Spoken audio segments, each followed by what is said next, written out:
दरम्यान पंढरपुरातून आषाढी एकादशीचा आढावा घेत मंत्री गिरीश महाजनांशी आमच्या प्रतिनिधींनी बातचीत केली आहे. पाहूया. आजसाठी केला होता अट्टहास, शेवटचा दिस गोड व्हावा आणि तो दिस उजळलाय. आपण बघतोय की आषाढी एकादशी निमित्ताने आम्ही एबीपी माझाच्या प्रेक्षकांसाठी विठ्ठलाचं दर्शन घडवतोय गाभाऱ्यातून.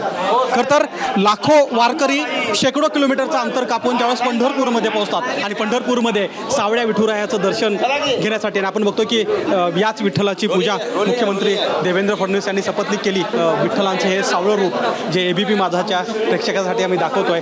आजचं शासकीय महापूजेमध्ये धाराशिव जिल्ह्यातल्या माने कुटुंबांना मुख्यमंत्र्यांसोबत शासकीय महापूजेचा मान मिळाला आणि त्याच सावळ्या विठुरायाचं दर्शन घेऊन आम्ही खरं तर ही वारी पूर्ण करतोय. आपल्याला माहिती आहे देहू आणि आळंदीवरून सुरू झालेला हा आषाढी वारीचा प्रवास आहे, तो अगदी सावळ्या विठुरायापाशी येऊन थांबतोय. काय साहेब, काय भावना आहे? काय काय सगळ्यांना खूप खूप शुभेच्छा. आज गर्दीनं रेकॉर्ड झालेलं आहे. 35 लाखाच्या वर भाविक या ठिकाणी आहेत. लाईनीत लोक 30-32 तासापासून उभे आहेत. आपण सगळ्यांनी सहकार्य करावं. त्यांना विचारायला खूप वाट बघावी लागते. सगळ्यांना पुन्हा आषाढीच्या शुभेच्छा. तुम्ही काय मागितलं साहेब? काय नाही, सगळ्यांनी तेच मागितलं जे मुख्यमंत्री महोदयांनी मागितलं ते आम्ही मागितलं. मुख्यमंत्री मोदयांचे मागितलं दे तर शेतकऱ्यांना सुगीचे दिवस येऊ दे, सगळ्यांना सुखी ठेव देवा.